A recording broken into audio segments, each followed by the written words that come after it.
C'est une histoire qui s'est passée il y a longtemps, au temps où les hommes et les animaux parlaient le même langage. Il y avait, tout au nord du Canada, au bord de l'Arctique, un homme, une femme et leurs 3 garçons. Ils vivaient dans une cabane en bois, une cabane de rondins, qu'ils avaient fabriquée entre la mer grise de l'océan Arctique et les collines qui sont balayées par les vents du Grand Nord. Le père était un chasseur merveilleux. C'était un homme sage, tout plein de connaissances. Il connaissait tout du ciel, de la terre, de la mer. Il connaissait les animaux. Il connaissait leur lenteur, leur patience, leurs décisions rapides, leurs fuites. Il savait observer. Il aimait la terre et le monde, il aimait l'eau et les poissons, il aimait le ciel et les astres. Et tout son savoir, il voulait le transmettre à ses 3 fils et en faire des hommes debout. Le jour où le fils aîné a été assez grand et fort pour quitter la famille et partir seul chasser dans les collines, l'homme, le père, était fier et heureux. Mais il a dû se passer quelque chose. Cet enfant, ce premier-né, n'est jamais revenu dans la maison familiale. Le père l'a recherché, mais les traces s'étaient perdues dans les herbes. Il a eu beau chercher, ils ne l'ont jamais retrouvé. La mère a pleuré, et l'a longtemps attendu. Quelques années après, c'était le tour du second fils. Comme il était fier et heureux lui aussi de partir, tout vêtu de cuir neuf, les mocassins brodés aux pieds. Mais lui non plus n'est pas revenu. Alors, les visages des parents se sont couverts de rides, les cheveux ont tous blanchi, et les cœurs étaient lourds. Il restait le dernier-né, c'est lui qui mettait la vie dans la maison. Et vous le devinez, un jour est arrivé où c'était son tour de partir. Les parents l'ont béni 3 fois. Et la mère, les yeux pleins de larmes, le regardait sans s'éloigner contre le ciel gris. Et le père, lui, il avait mis tout son espoir dans ce fils. Après quelques heures de marche, le jeune homme, heureux, fier, a remarqué qu'un grand aigle noir tournoyait autour de sa tête. Il a préparé son arc, l'a dirigé vers le ciel, mais l'oiseau a changé de cap et s'est rapidement posé sur le chemin à côté du jeune homme. Et là, le grand oiseau noir a perdu dans un petit bruissement toutes ses plumes. Et un homme vigoureux s'est présenté. Il avait les cheveux noirs et lisses, le regard vif. Et, s'adressant au jeune homme, il lui a dit « Je t'attendais, j'étais sûr que tu viendrais. Je connais tes 2 frères et je savais que ce serait ton tour. Promets-moi de faire ce que je vais te demander. Il en va de la vie de ma mère. Que veux-tu que je fasse? Je veux que tu apprennes tout son savoir, qu'elle t'enseigne tout ce qu'elle sait. » Eh bien, bien volontiers. Dis-moi ce que je dois faire. Suis-moi. Ils ont marché. L'homme aigle a remis ses plumes, son manteau de plumes sur le dos, mais il ne s'est pas envolé, il a marché sur le chemin avec son nouveau compagnon et ils ont parlé. L'homme aigle a dit qu'il connaissait les frères, que c'était lui qui les avait tués, car ils avaient refusé d'apprendre le savoir de leur mère. Dans un souffle, il a ajouté « Je t'aurais tué toi aussi si tu avais refusé. Il en va de la vie de ma mère, tu comprendras. »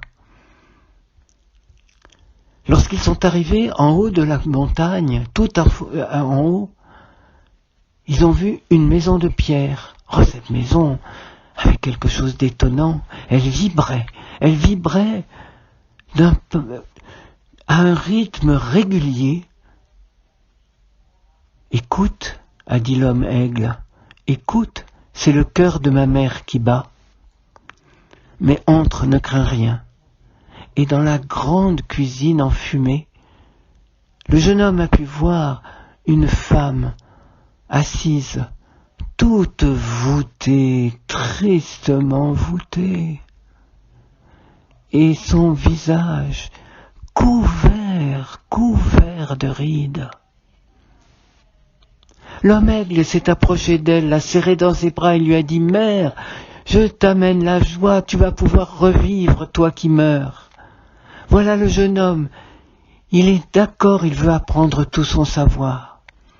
Alors le visage de la mère s'est illuminé. Elle a eu un regard de bénédiction vers le jeune homme. Et toute frêle, elle est allée vers lui et l'a serré dans ses bras.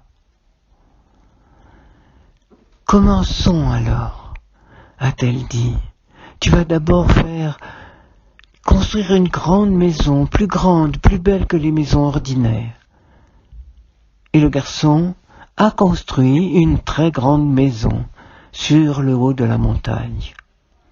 Lorsque la belle maison fut construite, alors la mère aigle lui a appris à façonner des tambours à tendre bien la peau de renne, de façon à ce que le son résonne et timbre fort. Après lui avoir enseigné à fabriquer les tambours, elle lui a appris les rythmes. Et puis elle lui a appris les mots qui doivent être dits justement sur les rythmes. Et puis elle a appris à lancer sa voix vers le ciel. Alors le rythme, les mots et la musique étaient ensemble. Alors elle lui a appris à frapper du pied en cadence. Et elle lui a appris combien ces choses étaient importantes pour que les hommes puissent entrer en relation avec les esprits.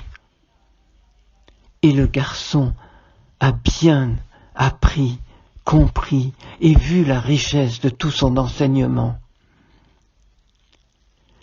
Ce qu'il a remarqué, c'est qu'à chaque fois qu'il apprenait une chose nouvelle, le dos de la vieille se redressait un peu. Chaque fois qu'il en prenait aussi une nouvelle chose, les joues de la vieille se déridaient. Et petit à petit, il a eu devant lui une jeune femme, belle, une grande, belle femme, aux joues lisses et roses, aux longs cheveux noirs. Il serait bien resté avec elle. Elle avait un regard intelligent et généreux. Mais un jour, il a fallu partir. Il a couru vers la vallée, couru vers la mer, couru vers la maison de ses parents. Il les devinait inquiets avec sa longue absence. Il avait promis de revenir, mais voilà, le jour arrivait. Alors ce fut la joie dans la maison, les retrouvailles. Ah, comme ils se sont serrés les uns contre les autres, comme les parents ont rajeuni avec la joie de la présence de leur fils. Et puis le fils a raconté, a parlé de l'aigle, de l'homme, de la mère aigle. Il a dit ce qui était arrivé à ses frères. Il a dit l'enseignement qu'il avait reçu de la mère aigle. Et il a commencé à enseigner à son père, à fabriquer une grande maison, plus belle et plus grande que les maisons ordinaires. Et c'est ensemble qu'ils ont construit la maison.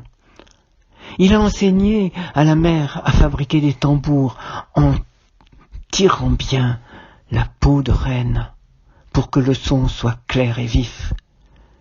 Et puis, il lui a appris les chants. Au père, il a appris les mots.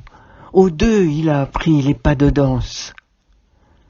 Et ainsi, ils étaient prêts pour faire une grande et belle fête et se mettre en relation avec les esprits. Quand tout fut prêt, ils sont allés chercher des convives, des gens avec qui faire la fête.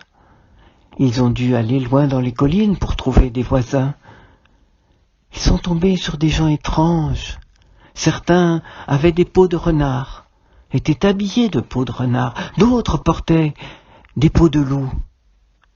Et d'autres, enfin, portaient des fourrures d'ours. Ils les ont tous invités. Ils sont tous entrés dans la grande et belle maison, et devant un feu qui crépitait, celui qui savait a enseigné. Il a enseigné les rythmes sur le tambour, il a enseigné les mots, les chants, il a enseigné les pas de danse. Et toute la nuit, tous ensemble, ils ont chanté, dansé. Et au petit jour, quand tous ces convives sont repartis, avant de repartir, ils ont salué le Fils, le Père et la Mère. Et puis, tous les trois les ont suivis des yeux quand ils repartaient vers le ciel gris du petit jour. Et ils ont alors remarqué que c'étaient des animaux qui avaient été là toute la nuit, des animaux qui s'étaient métamorphosés en hommes et en femmes pour toute la nuit, pour toute la fête. Oui, c'était la mère Aigle qui les avait envoyés. Elle voulait enseigner le dernier point à son élève. Elle voulait lui montrer, lui faire comprendre que quand le tambour vibre juste, quand la danse est belle et bonne et que le chant s'élève vers le ciel, alors le pouvoir de la fête est immense. Il transforme les bêtes en hommes véritables.